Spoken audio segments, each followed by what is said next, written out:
일단 오랜만에 우리 필리핀 팬여러분들 만나게 돼서 너무너무 기쁘고요. Sobrang masaya ko na nakikita mo ulit ang Filipino mental health again. 여러분들 오래 기다리실 것 같아요. Sa tingin ko, you guys waited so long to meet me again. 너무 기다리는 힘들었죠? Medyo napagod kayo to wait for me, right?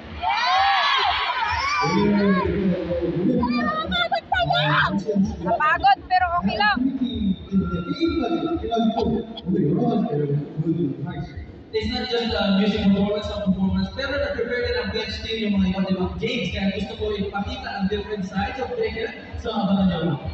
Ayun!